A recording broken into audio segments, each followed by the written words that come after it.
सोना और चांदी दोनों ही अपने ऑल टाइम हाई से काफी ज्यादा करेक्ट हो चुका है, काफी ज्यादा नीचे आ चुका है। और जो रिटर्न आपको सोने और चांदी ने पिछले कुछ महीनों में या सालों में कमा कर दिए होंगे, वो अब शायद निवेशकों के पोर्टफोलियो में दिखाई नहीं दे रहा है। और इसलिए अब गोल्ड और सिल्वर को लेकर के कई सवाल भी हैं और थोड़ा पैनिक जरूर क्रिएटेड है इस समय इन्वेस्टर्स के मन में, निवेशकों के मन में। आपको एक थोड़ा डेटा दे देते हैं, अभी फिलहाल सोना और चांदी कहां पर ट्रेड कर रहा है एमसीएक्स में, और उसके बाद आपके मन में जो सवाल है उनको इस वीडियो में हम एड्रेस करने की कोशिश करेंगे। तो एमसीएक्स की अगर हम बात करें, गोल्ड का करंट प्राइस जो हम 24 जून को जब ये वीडियो रिकॉर्ड कर रहे हैं तब है 1,44,800 के स्तर पर एमसीएक्स पर सोना ट्रेड कर रहा है। और अगर हम इस आंकड़े के हिसाब से जाएं तो ऑल टाइम हाई से लगभग 10 से 12% तक करेक्ट हो चुका है गोल्ड। और अगर सिल्वर की बात करें तो करंट प्राइस 2,22,500 से 2,25,500 के आसपास ट्रेड कर रहा है और ये अपने ऑल टाइम हाई से 30 से 50% तक करेक्ट हो चुका है। यानी जितनी तेजी से सिल्वर आउट परफॉर्म कर रहा था सोने को, उतनी ही तेजी से गिरावट में भी आउट परफॉर्म करता हुआ दिखाई दे रहा है। तो फिलहाल अब क्या कुछ करना चाहिए, आपके पोर्टफोलियो में सोना और चांदी कितना होना चाहिए, ये सब कुछ आज इस वीडियो में एड्रेस करेंगे। हमारे साथ एज एक्सपर्ट अदीप नूरानी जी जुड़े हुए हैं। Sir, welcome to Good Returns. Hello, thank you very much for calling. मैंने सुना आपने जो बताया अभी, एंड लेट्स डिस्कस। हाँ, डिस्कस करते हैं। Yes sir, surely, and we really want your expert opinions कि अभी इन्वेस्टर्स के लिए क्या कुछ सही होगा और क्या उन्हें पैनिक करना चाहिए या नहीं। लेकिन उससे पहले एक बार जान लेते हैं सर, सोने और चांदी के बाजार में चल क्या रहा है, कैसा आउटलुक नजर आ रहा है आने वाले समय के लिए सोने और चांदी को लेकर के। बेसिकली सोना और चांदी, ये जो दो मेटल्स हैं, इन दोनों के पर्पस पूरे अलग हैं। हम इंडिया में हमेशा सोना और चांदी को सेफ्टी और अपने फ्यूचर को बचाने के हिसाब से ही देख के चलते हैं। शादियों में सोना और चांदी की चीजें ली जाती है, गहने सोने के, यूजुअली बर्तन चांदी के। ये हमारा कल्चर ऑलवेज रहा है। तो हम इंडिया में उसको ऑलवेज यही देखते हैं कि सोना और चांदी मतलब सेविंग्स। तो it is not that way. थोड़ा सा अपना आउटलुक चेंज करना पड़ेगा। सोना 100% सबके लिए सिक्योरिटी और सेफ्टी ही है जी। चांदी सिक्योरिटी और सेफ्टी अब नहीं रहा। चांदी हो गया इंडस्ट्रियल यूज में यूज होना कई सालों से। सोलर पैनल्स में यूज होता है, इलेक्ट्रिक व्हीकल्स में यूज होता है, सेमीकंडक्टर्स में यूज होता है, और बहुत सारी जगहों पे चांदी यूज किया जाता है। और बहुत सारे केबल्स, वायर्स के अंदर एलॉय में चांदी का थोड़ा सा यूज किया जाता है। मतलब there is multiple ways where chandi is used जी। और सोने को सिक्योरिटी के हिसाब से आज भी देश यूज करती है, गवर्नमेंट यूज करती है, और हम इंडिविजुअली रिटेल ट्रेडर्स भी यूज करते हैं। तो ये बेसिकली पर्पस मैंने बताया। पर्पस क्यों बताया? क्योंकि मैं ये बताना चाहता हूं कि आज इतना तेजी से जो सोना और चांदी भागा था, जिसमें एक बुलिशनेस आई थी, तो लोगों को लगता है कि अब जैसे जब वो बुलिशनेस चली थी तब हम यही स्टोरी लोगों को करते थे कि चांदी का यूज मल्टीपल जगह होने लगा है, सोना देश अपनी अपनी सेफ्टी सिक्योरिटी के लिए लेने लगे हैं, चाइना ने इतना खरीदा। तो अब जब मार्केट करेक्ट हुआ है तो लोगों को लगता है कि तब क्या हुआ था, मतलब क्या तब की बातें सिर्फ बातें थी, क्या रिटेल ट्रेडर्स को ट्रैप करने के लिए स्टोरी चलाई जा रही थी? तो नहीं, ऐसा नहीं था। There was no one to come and trap you. हमेशा से कोई भी एसेट, कोई भी मेटल कभी भी तेजी पकड़ता है तो करेक्ट होता ही है। अच्छा, मैं बुलियन की नहीं, मैं दुनिया के कोई भी इंस्ट्रूमेंट की बात कर दूं, चाहे वो स्टॉक्स हो, चाहे वो एनर्जी हो, आई मीन क्रूड और नेचुरल गैस हो, कुछ भी हो, अगर स्पीड से ऊपर जाएगा तो उसको करेक्ट होना ही होना है। और चांदी एक ऐसा वॉलेटाइल इंस्ट्रूमेंट है कि जब उसमें वो जो डिमांड आती है तो इतनी फास्ट डिमांड आती है, क्योंकि देखो चांदी और सोने का जो प्रोडक्शन है ना, उसकी एक लिमिटेशन है, उसका एक प्रोसेस है। तो जब डिमांड चलती है तब वो एकदम स्पीड में डिमांड आती है और वो भाव को ऊपर लेके जाती है। लेकिन वो ऊपर के भाव में, मतलब इतने ऊपर के भाव में, मतलब कंजम्पशन में तो बहुत मुश्किल हो जाता है। हाँ, इन्वेस्टर फिर भी एक बार ले लेगा क्योंकि वो लॉन्ग टर्म के लिए भूल पाएगा। तो रिटेल इन्वेस्टर ले लेगा, क्या गवर्नमेंट लेगी इतना ऊंचे में, क्या इंडस्ट्रीज लेगी इतना ऊंचे में? तो नहीं, तो वो करेक्ट हो जाता है। इसीलिए हम चांदी को 4,20,000 से 2 लाख होते हुए, करेक्ट होते हुए देखा। लेकिन आप पुराने लेवल्स कभी नहीं देख पाओगे जो हमने लाख रुपए के नीचे वाले लेवल्स देखे हैं। ये मुझे, मेरी पर्सनल ये एनालिसिस कहती है कि जो 1,99,643 वाला जो लेवल था, वो एक बेस बन चुका है चांदी का। उससे नीचे चांदी का जाना मुश्किल है। इन केस कभी एक स्पाइक आप चांदी की उसके नीचे देख भी लोगे तो दैट विल लिक्विडिटी ग्रैब, वो रिटेल के लिए ट्रैप होगा, लेकिन जाना मुझे मुश्किल लगता है। तो अब रिटेलर्स को क्या करना चाहिए, पब्लिक को क्या करना चाहिए, अभी ब्रेकआउट बाइंग वाला काम बंद कर देना चाहिए। लोग क्या कर रहे हैं, जैसे ही ब्रेकआउट होता है बाई करना शुरू कर देते हैं कि बड़ा बड़ा बड़ा भाव बड़ा, नहीं, डोंट गो दैट वे। वो साइकोलॉजी को चेंज कर दो, हर डिप में बाई करने की कोशिश करो। आपकी खरीदी, मान लो फॉर एग्जांपल अभी 1,45,000 में गोल्ड की है या 2,26,000 में चांदी की है, तो अब नेक्स्ट खरीदी आप 2,35,000 के ब्रेकआउट पे नहीं करेंगे, आप कोशिश करेंगे कि 2,26 से वापस वो करेक्ट होकर 2,18 आ जाए, 2,17 आ जाए। चांदी की बात कर रहा हूँ। और सोने की अगर बात करूं तो एक 41 आ जाए, एक 42 आ जाए, तो वहां कहीं खरीदी करना चाहिए। तो हर डिप में अगर बाई करते चलेंगे और हर वापस थोड़े से राइज में कुछ बेच के फिर डिप में एवरेज करते चलेंगे तो ज्यादा बेहतर रहेगा। और ये इन्वेस्टमेंट पॉलिसी और इस तरीके से स्टैगर्ड इन्वेस्टमेंट बहुत सही रहेगा आज के टाइम के हिसाब से। जी सर, आपने कहा हर डिप में बाय करने की जरूरत है, यानी हम मान के चलें कि अब सोना डिप ही करेगा या फिर रिवर्सल आने का भी यहाँ पर कोई चांस है? क्योंकि हमने जितनी भी ब्रोकरेजेस रिपोर्ट देखी हैं, जितने भी एक्सपर्ट एनालिसिस पढ़े या समझे हैं, वो सब इस समय बियरिश नजर आ रहे हैं। इवन मॉर्गन स्टैनली, गोल्डमैन सैक्स जैसे जो ब्रोकरेजेस रिपोर्ट आई हैं सोने और चांदी को लेकर के, वो भी बियरिश आउटलुक दे रही हैं। कोई टारगेट घटा रहा है, कोई पॉइंट्स बता रहा है जिसके कारण सोना चांदी नीचे आएगा। तो यहां से कोई उम्मीद रिवर्सल की या फिर सच में डिप ही आने वाली है अब सोना चांदी में? बेसिकली देखो, जब तक डॉलर इंडेक्स स्ट्रांग होता चलेगा और फेड रेट्स कट नहीं होंगे, सोने के और चांदी के बहुत ऊपर जाने के कोई चांस मुझे दिखते नहीं है। अब फेड की भी मजबूरी है, फेड एक साथ रेट्स कट नहीं कर सकता क्योंकि उनको यूएस की इकोनॉमी को भी मेंटेन करके चलना है। तो फेड्स के रेट कट नहीं होंगे या डॉलर इंडेक्स जब तक थोड़ा नीचे नहीं आएगा तब तक सोना चांदी का ऊपर जाना तो मुश्किल दिख रहा है। अच्छा, इस बार हिस्टोरिकल चीज हमने एक ये देखी कि जब यूजुअली वॉर होती है तो सोना चांदी ऊपर जाते हैं, इस बार वो भी नहीं हुआ। हाँ, पैटर्न ही चेंज है सोना चांदी का। यस, तो लोगों के मन में सवाल आता है कि ये क्यों नहीं हुआ, ये तो होना ही चाहिए था। तो ये नहीं हुआ, उसके पीछे का रीजन था कि this war was very sudden. उसके पहले सोना चांदी चल चुका था, इंस्टीट्यूशंस ने बहुत प्रॉफिट किए थे। जब ये वॉर ब्रेकआउट हुआ तब इंस्टीट्यूशन को जरूरत थी कि अपनी स्टॉक मार्केट की पोजीशंस को कहीं ना कहीं बचाएं।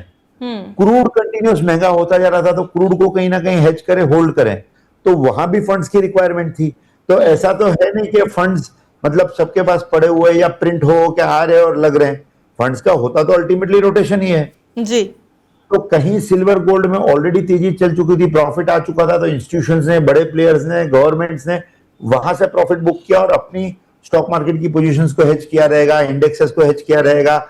क्रूड में खरीदी की रहेगी क्योंकि बहुत सडन स्पाइक आई ना, 70-75 से लेके सीधा 120 हमको क्रूड दिखाया, 75 से, दैट वाज टू हाई। तो उसको कहीं ना कहीं पोजीशंस हेज की होगी, नया खरीदी किया होगा, तो वो फंड्स कहीं ना कहीं वहां यूज हुए और गोल्ड सिल्वर को नया तेजी नहीं देखने मिला।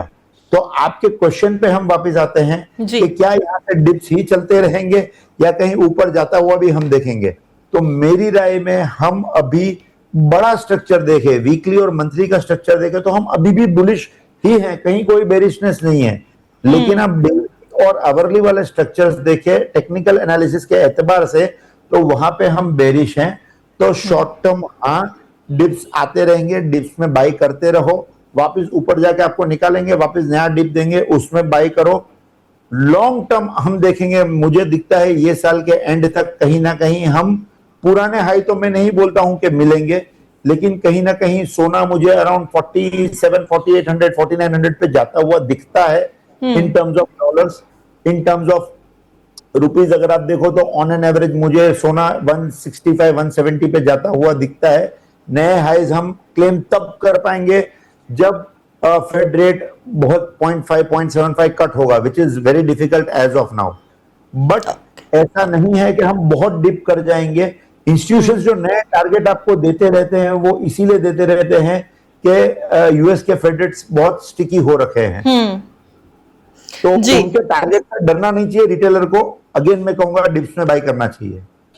डिप्स में बाय करना चाहिए, बिल्कुल आप कह रहे हैं सर। लेकिन जब हम बात करते हैं कि अभी लॉन्ग टर्म पिक्चर देखें हम, अगर हम कुछ सालों की पिक्चर देखें या कुछ महीनों की पिक्चर देखें, तो उस हिसाब से जिस तरीके से आप कह रहे हैं कि एक रेंज में रहेगा सोना चांदी, अगले 6 महीनों तक के लिए क्या एक्सपेक्ट कर रहे हैं? 6 महीनों में ये प्राइस क्या रहेगा, इसी रेंज के आसपास जिस रेंज के आसपास अभी सोना चांदी ट्रेड कर रहा है?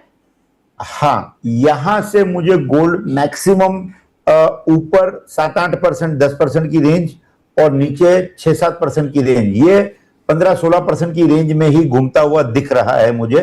द ओनली रीजन जो मैंने अभी जस्ट एक्सप्लेन किया जी कि फेड रेट स्टिकी है तो कुछ ज्यादा होता हुआ दिखता नहीं है। सर, अगर ये डिप आ रही है तो हम गोल्ड के लिए कह रहे हैं कि डिप में बाय करें, क्या सिल्वर उतना अट्रैक्टिव अब नहीं रह गया है? क्योंकि सिल्वर ने तो आउट परफॉर्म कर दिया था सोने को जब रिटर्न्स का मामला था पिछले कुछ महीनों पहले। मतलब सिल्वर में भर भर के ईटीएफ्स में निवेश हुआ और रिटर्न्स भी आउट परफॉर्मेंस में दे रहा था सिल्वर, लेकिन जब डिप आई तो 30 से 50% का करेक्शन। अट्रैक्टिव वैल्यूएशन पे इस समय सिल्वर या फिर अभी सिर्फ सोना बाय करें? मैडम, मैं तो कहूंगा सिल्वर पे ज्यादा फोकस करें, क्योंकि सिल्वर ऐसा इंस्ट्रूमेंट है कि जो गिरता है भले स्पीड में गिरता है लेकिन बढ़ेगा भी उतनी स्पीड में। अगर आप ईटीएफ के इनफ्लोज और आउटफ्लोज का डेटा देखो पिछले 6 महीने का, तो आपको ये दिखेगा मैडम कि गोल्ड में से आउटफ्लो जरूर ज्यादा हुआ है, सिल्वर में आउटफ्लो नहीं हुआ है। सिल्वर में ईटीएफ में अगर आप देखो तो धीमे धीमे इनफ्लो आता ही जा रहा है, जस्ट बिकॉज सिल्वर का यूज केस बहुत ज्यादा है, बहुत सारी इंडस्ट्रीज में यूज हो रहा है। तो जैसे ही, अच्छा आज की तारीख में एक और चीज मैं आपको बोल दूं, ऐसा नहीं हुआ है कि सिल्वर की सप्लाई बहुत ज्यादा है। सिल्वर की सप्लाई अभी भी डिमांड के सामने कोई बहुत ज्यादा नहीं है, बैलेंस में ही चल रही है। थोड़ा सा डिमांड और बढ़ेगा, सप्लाई शॉर्ट होगी, सिल्वर आपको वापस आउट परफॉर्म करता हुआ दिखेगा। और मुझे आगे कुछ सालों में सिल्वर हमेशा गोल्ड को आउट परफॉर्म करता हुआ ही दिख रहा है, क्योंकि गोल्ड की सिर्फ स्टोर वैल्यू है और सिल्वर की इंडस्ट्रियल यूज भी है। जी, और सर एक और इम्पोर्टेंट फैक्टर जो आपने मेंशन किया था अभी कुछ देर पहले, फेड रेट्स। फेड ने इस बार की तो पॉलिसी में अपने रेट हाइक नहीं किए, लेकिन कमेंट्री जरूर उनकी हॉकिश थी, और हॉकिश कमेंट्री का मतलब आने वाले समय में शायद रेट हाइक हो सकता है। अब अगर ये रेट हाइक अगली फेड पॉलिसी में हो जाता है, जो कि अभी आने ही वाली है हाल में, तो सोने चांदी के दामों पर किस तरीके का असर देख रहे हैं? अगर रेट हाइक हो जाता है तो सोने चांदी के दाम बढ़ने तो नहीं वाले हैं, लेकिन जो नीचे की फ्लोर प्राइस है हमारी, जैसे सिल्वर में आपने देखा कि फ्लोर प्राइस हमारी थी 1,99,000 और गोल्ड में आपने देखा कि फ्लोर प्राइस थी अराउंड, गोल्ड की फ्लोर प्राइस हमारी रह चुकी है 1,30,000 के आसपास जी। तो वो फ्लोर प्राइस के आसपास एक बार जा सकता है गोल्ड और सिल्वर, लेकिन उससे ज्यादा नीचे जाता हुआ मुझे नहीं दिखता है, क्योंकि वहां से अगर आप टेक्निकली देखो ना, चार्ट्स पे देखो या डेटा देखो, वहां से जो एब्जॉर्प्शन आया है इंस्टीट्यूशंस का, इसका मतलब ये है कि वहां पे तो फुल बाइंग खड़ी हुई है। So I don't see it going there. हाँ, टेम्पररी ड्रॉप आ सकता है हाइक्स पे, टेम्पररी ड्रॉप आ सकता है अभी प्राइसेस में। सर, ये तो हमने इंटरनेशनल लेवल पे सोना चांदी क्या परफॉर्म कर रहा है और भारत में क्या प्राइसेस होंगे ये तो हमने जान लिया, लेकिन थोड़ा सा निवेशकों के पॉइंट ऑफ व्यू पे भी आते हैं। ईटीएफ्स की थोड़ी बात करते हैं। गोल्ड और सिल्वर के ईटीएफ्स में मई के महीने में अगर एम्फी का डेटा देखें तो आउटफ्लो आया है। हालांकि आपने अभी मेंशन भी किया था कि सिल्वर में इनफ्लोज आ रहे हैं, पर एम्फी का डेटा क्या कह रहा है एक बार मैं बता देती हूँ। एम्फी के डेटा को अगर हम देखें तो गोल्ड ईटीएफ में मई 2026 में रिकॉर्ड नेट आउटफ्लो हुआ है 725 करोड़ का। ये अप्रैल का जो इनफ्लो था 3040 करोड़ का, उससे एक बड़ा रिवर्सल जरूर माना जा रहा है, लेकिन ये पहला मंथली आउटफ्लो है पिछले 12-13 महीनों में जो कि इनफ्लो की स्ट्रीक को तोड़ रहा था, और अच्छा खासा आउटफ्लो सोने से हुआ। वहीं सिल्वर ईटीएफ की अगर मैं बात करूं तो नेट आउटफ्लो हुआ 2133 करोड़ का। ये लेकिन according to AMFI fourth consecutive month था, चौथा मंथ लगातार जिसमें आउटफ्लो हुआ है सिल्वर ईटीएफ से। अब सर बात यहाँ पे ये आ रही है कि क्या अट्रैक्टिव नहीं रह गए अब ईटीएफ्स? भर भर के निवेश किया है निवेशकों ने ईटीएफ्स में, और तेजी से आउटफ्लो करने का यहाँ पर क्या मतलब है? देखो मैम, हमेशा मार्केट फियर और ग्रिड पे चला है। जब भी मार्केट में फियर आता है लोग डरते हैं और आउटफ्लो शुरू कर देते हैं, ये एक नेचुरल प्रोसेस है। बट ये तो मतलब सेफ एसेट्स होने चाहिए थे ना सर, सोना और चांदी तो सेफ हेवन की तरह काम करते हैं। I agree ma'am, I agree, लेकिन सेफ एसेट होते हुए इन्होंने जो नया पीक बनाया था और वहां से जो करेक्शन आया है, मतलब 4,20,000 से चांदी 2 लाख रुपए तक आना, 1,99,643 तक आना, चाहे जितना भी एसेट सेफ हो, एक बार निवेशकों के मन में सवाल आना तो शुरू हो ही जाता है कि क्या होगा, क्या ये वापस पुराने लाख रुपए के नीचे वाले लेवल्स पे चला जाएगा, ये डर लगना शुरू हो जाता है। तो जब चांदी बढ़नी शुरू हुई थी और अपनी हाइस पे थी, तब आपको याद होगा मीडिया हाउसेस ने ऊपर के टारगेट दिए थे और नए टारगेट्स दिए थे। तो निवेशकों ने क्या किया था, उस टाइम पे नया पैसा इन्वेस्ट किया था, जो मैं बोल रहा हूं ग्रीड, वो ग्रीड वाली साइकिल चल रही थी जी। और वो नए टारगेट्स जो दिए थे उसमें जिन लोगों ने पैसा लगाया था उनके पैसे ऑलरेडी 40-50% टूट चुके। तो कहीं ना कहीं मन में डर बढ़ता जा रहा है कि मेरे पैसे के साथ क्या होगा।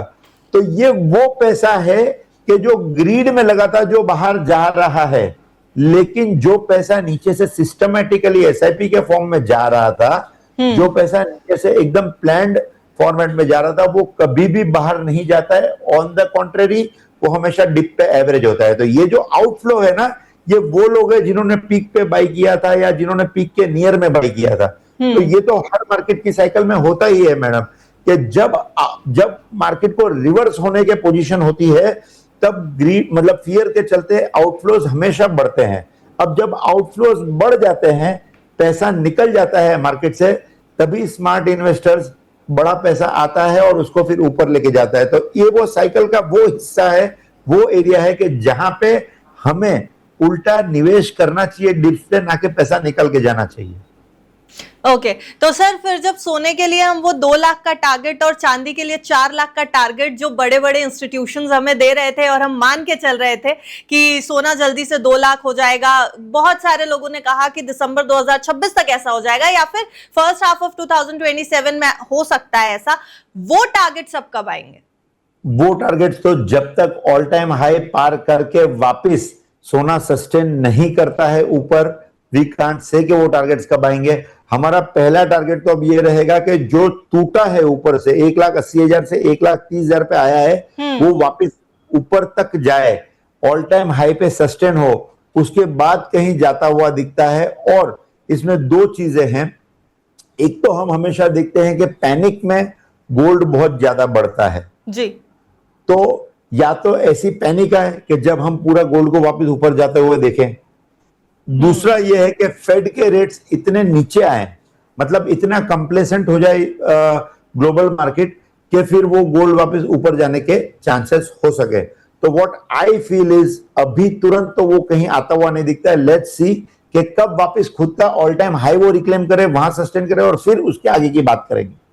ओके और तब तक के लिए सर इन्वेस्टमेंट स्ट्रैटेजी क्या रखें, ईटीएफ्स में किस तरीके से निवेश करें और पोर्टफोलियो में सोने और चांदी को कैसे ऐड करें? लास्ट क्वेश्चन मैं आपसे यही रखना चाहूंगी, ये 10 से 15% वाला टारगेट सही टारगेट है पोर्टफोलियो में ऐड करने के लिए?